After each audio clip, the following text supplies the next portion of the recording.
Hi, everybody. I am going to wait just a minute to see if anybody else comes on. But today is going to be a continuation of yesterday's topic of distractions. And I definitely want to dive a little bit deeper into our scripture from yesterday. Um, so, let me just uh, pull up my notes.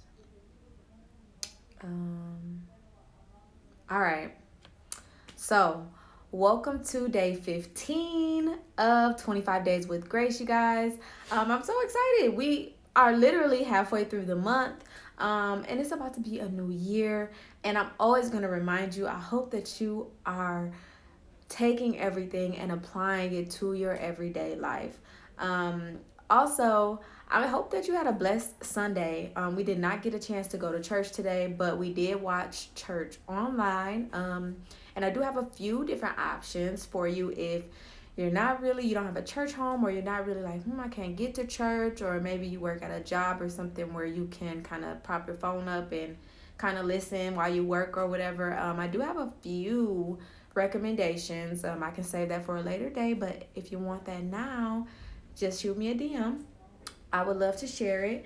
So, as I said, I'm going to continue yesterday's topic of distractions.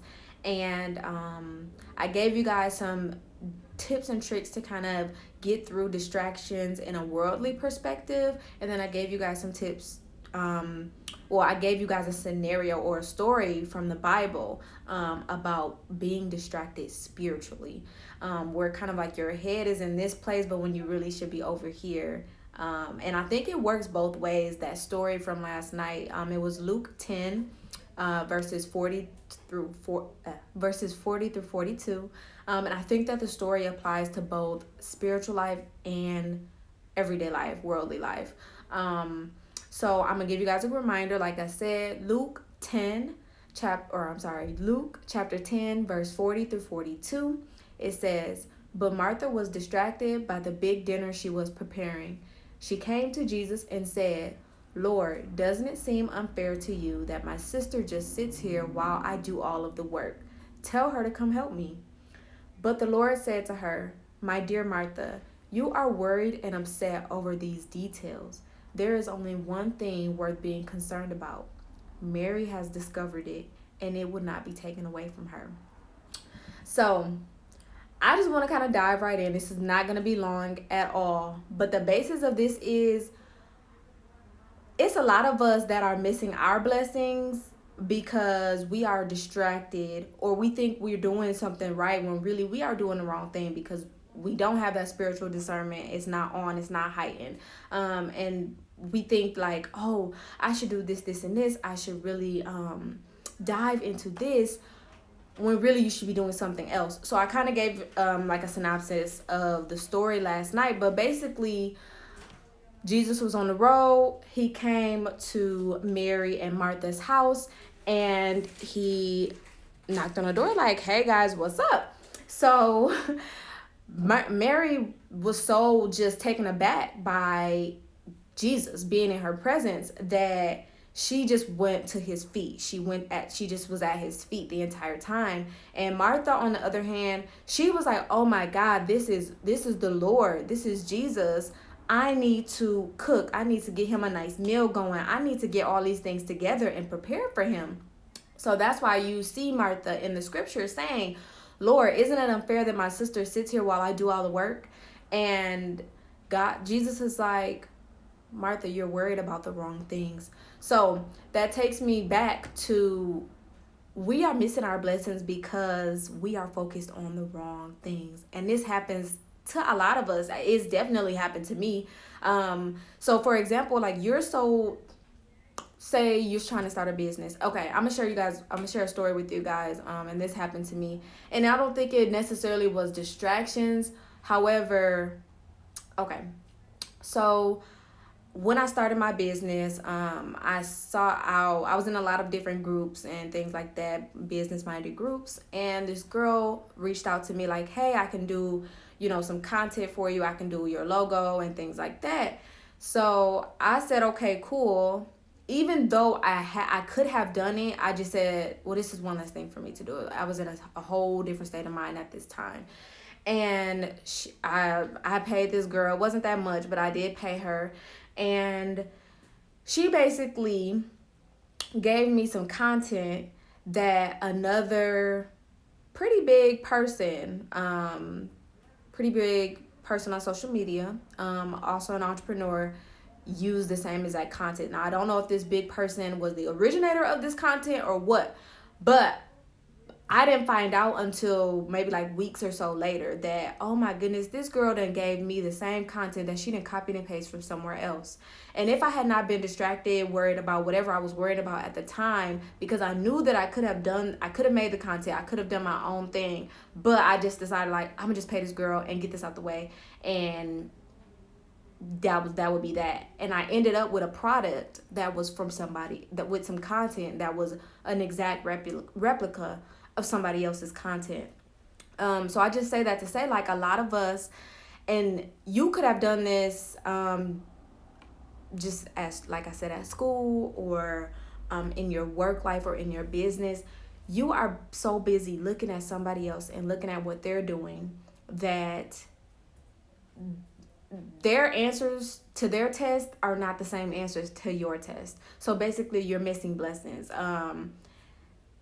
And we have to get out of that mindset. We have to get out of that, like, hey, let me look over here and see what this person doing, because this is working for that person, so let me do it as well. Instead of taking the time to get into our word, taking the time to expand and broaden our horizons and our spirituality and do things on our own and learn things for ourselves. Another thing is that discernment needs to be heightened, especially as you just keep continuing in the world, as you just build your business, as you continue in school, as you continue in the workplace. That spirit of discernment, you want to ask God, please heighten this for me. Please help this to be a strong force in my life, because you don't want to be out here just kind of loosey-goosey, just doing anything. And when I say that as best as I can, but that spirit of discernment will guard you, will protect you from going with people, hanging out with people that you shouldn't be hanging out with, following people that you shouldn't be following. And I mean literally and figuratively, so on social media and in real life. Taking advice from people you shouldn't be taking advice from. All of the above. I'm just keeping it real with you guys. That spirit of discernment is so important. So this was kind of like a distraction / discernment type of thing, but I really do hope that you guys are taking the tips and tricks that I'm giving you and you're applying it to your everyday life. So with today, with distractions, I do have a few little tips to kind of help you to diminish the distractions. For one, I'm still answering questions on my story. So if you have not seen those, go back and look at my story and see the types of questions or the types of answers that people were giving to their biggest distractions right now. But number one is the phone. We have to find a balance with our phone. Yes, we need our phones. Like, people make money from their phones every day. We need our phones, and that's just that. But we have to find a balance with it. And I think that for everybody, it's a personal balance that you have to find, because, you know, I know a lot of people who go to school and they don't have laptops. They do a lot of their schoolwork on their phone. They even have like Microsoft Word and stuff like that on their phone. However, they get distracted very easily because you got notifications coming in and out. So maybe in that case, you might want to put your phone on do not disturb while you're working. And that goes for if you're working on your business, if you're working on school, or whatever you're working on, put your phone on do not disturb for that amount of time. I know that you can do it, and it'll be like if somebody calls back to back like twice or 2 or 3 times within a certain time frame, then it'll come through, like if it was an emergency or something like that. So that would be number one. Get the phone under control. Get the phone under control. Number 2, declutter. Declutter.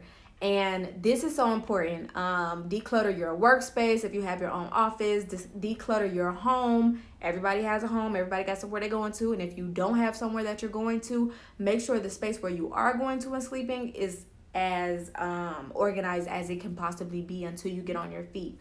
But declutter. I cannot tell you how important this is.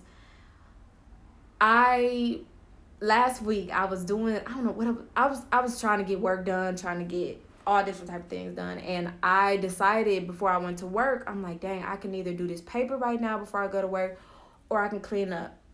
And I decided to clean up before I went to work because I knew that when I came home, if it was still messy, if it was still a mess, then I was going to be distracted and I was not going to be doing my paper. I was going to be cleaning up at that point. Like I was not, I